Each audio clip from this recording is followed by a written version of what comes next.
Muy buenas noches, feliz jueves. Ya sabéis que poco a poco vamos terminando la semana, pero la actualidad no termina y por tanto tampoco terminan nuestras secciones de cabecera, como es nuestro espacio literario. Hoy tenemos también como actualidad festivales de música, planes para el fin de semana y por supuesto también tenemos ese especial reportaje en el cual Cacabelo se vistió, pues retrocedió un poquito en el tiempo como auténticos astures y romanos.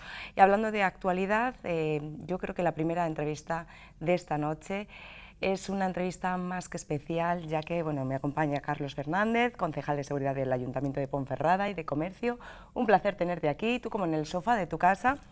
Pero he dicho que es especial, ¿no? Ya que vamos a hablar de Juan Antonio Fernández. Mañana viernes, ¿no?, tendrá lugar en la Casa del Pueblo de San Pedro Mayo ese pequeño homenaje que se le va a hacer, llamado comúnmente como el último de Filipinas. Es algo que a mí, cuando me he puesto a investigar un poquito, me ha sorprendido y me ha emocionado. Incluso, ¿no?, qué hombre más interesante y con una vida, como te comentaba antes de arrancar el magazine, digna de escribirla, ¿no? Y además con unos cuantos tomos. Pues la verdad es que sí, la verdad es que se podría escribir un libro, incluso hacer una película, que ya hay películas de los últimos de Filipinas, pero el caso de este hombre sí que ha sido muy peculiar, sí. Increíble, fíjate, tu abuelo, ¿quién lo iba a decir que hubiera tenido esa vida tan intensa, ¿no? Vamos a hablar un poquito pues de Juan Antonio Fernández y decir que tuvo mucho valor, mucho coraje, porque estuvo prisionero, ¿no? Pero comenzamos con los inicios.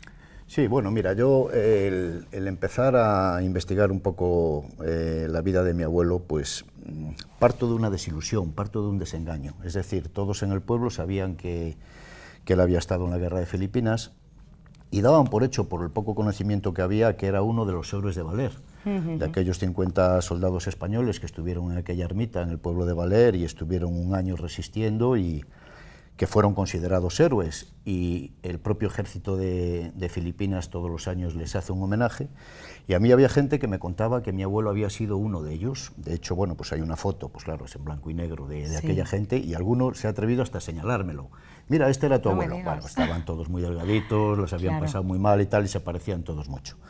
Entonces yo empiezo a investigar un poco la vida de él y los avatares de aquellos años, y descubro que, consiguiendo el listado de los 50 de Valer, que él ahí no había estado en aquella iglesia, en aquella ermita. Entonces, bueno, pues ahí llevé un desengaño y digo, bueno, pues si realmente estuvo, porque sí estuvo, y tenemos documentos, que una prima mía que vive en Barcelona tiene una cartilla. Bueno, ¿qué es esta? Es una cartilla de la Asociación de Supervivientes de las Campañas de Cuba y Filipinas. La tiene, bueno, pues sí, él estuvo en Filipinas. Y el número 16.500, fíjate. Eso es, eso es.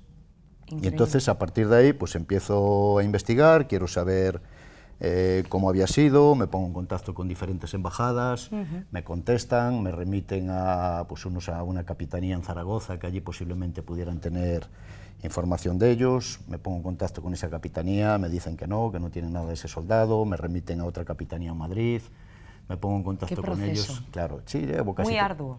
Llevo casi 3 años. Y al final, después de dar muchas vueltas, pues me remiten al Alcázar de Segovia, me dicen que ahí hay documentación de soldados de Cuba, Puerto Rico, Filipinas. Les escribo, no me contestan, ya lo daba por perdido, y al mes o los 30 o 30 y tantos días, pues me llega un sobre a casa de allí, de los archivos de Segovia, pues realmente con la hoja de servicios, que es la que tengo aquí de este hombre. Y bueno, fue cuando tuve una gran alegría, porque aquí, pues si quieres te lo leo, pues ahí cuenta todo. Sí.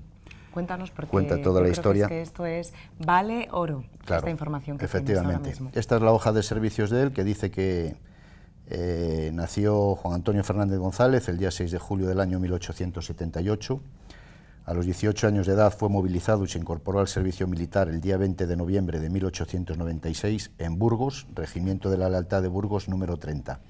Aquí sí tengo que decir que bueno, hay un señor que nació allí en San Pedro Mayo, que se llama Daniel Álvarez Rodríguez, que escribió ya algo sobre él, algo que le habían contado mis tías, que le había contado la gente mayor, escribió pues los datos que él tenía, ¿no? Gracias a él, pues empezamos a trabajar y bueno, nos encontramos con todo esto, ¿verdad? Y él cuenta pues el hecho real, ¿no?, que los que cumplían 18 años sí tenías 2.000 pesetas, te librabas de ir a la mili, y si no los tenías, pues tenías que ir. Claro, él no lo tenía, la por supuesto. injusticia que había, claro. Claro, las 2.000 pesetas. Entonces, pues va para la mili en Burgos. El día 16 de diciembre de 1896 embarca para Filipinas en Barcelona, perteneciendo ahora al batallón número 12, la cuarta compañía, desembarcando en dicho archipiélago el día 16 de enero de 1897, en el barco Alfonso XII. Es decir, le dura el viaje de Barcelona a Filipinas un mes exactamente, 30 días. Fíjate, ¿quién nos lo iba a decir a nosotros que ahora nos cogemos un avión y estamos ahí en unas horas? Claro, pues piensa un poco cómo podían ser lo de estos soldados. Bien. Bueno, en este caso eran los de Filipinas, pero lo mismo en Cuba y en Puerto Rico, Exacto. porque al final eran colonias españolas que tuvieron que defenderlas en aquellos tiempos. Bueno, pues cuenta la hoja de servicios que la primera batalla la tuvo en Silán, Cavite, continuando por Pérez de las Marinas, en Niveletas, en Valer, estuvo en Valer, aunque no estuvo en la iglesia, Salitrán, Imos, Zapote, Cavite Viejo, Santa Cruz de Malabón, Batangos, Talisay, Santa Cruz de Laguna, Destacamentos y Lumbán. O sea que en total 14 batallas. 14 también. batallas, en 14 batallas estuvo el hombre. Todo esto bajo el mandato del general Polavieja, que era el general que tenían los soldados de Filipinas. El día 4 de junio de 1898 cayó herido en Pasaján y estuvo sitiado hasta el día 1 de septiembre, que entregaron las armas a los insurrectos. Desde dicho día 1 de septiembre de 1898 hasta el 8 de abril del año 1900 estuvo prisionero, fecha última en que se fugó. Se entregó a los americanos. España ya había firmado la rendición con Estados Unidos, la habían firmado en París, y Estados Unidos le entregó a España 20 millones de dólares, y el acuerdo había sido que tenían que repatriar a todos los soldados españoles. Ya prácticamente España no tenía ningún barco, no los habían hundido todos.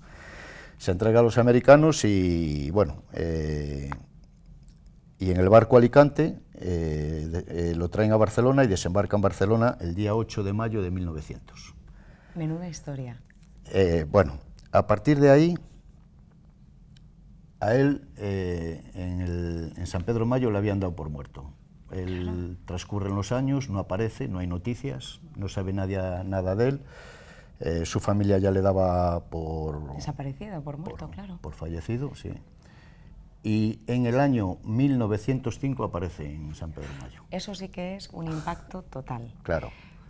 Me cuentan, bueno, mis tías, solo vive una de 8 hijos que tuvo, solo vive mi tía Donina, que tiene ahora 96 años, y bueno, pues yo también había hablado con otras dos estos años detrás, que fallecieron hace poco, una la tía Luisa y la otra la tía Nieves, y me contaban pues lo poco que ellas sabían y tal.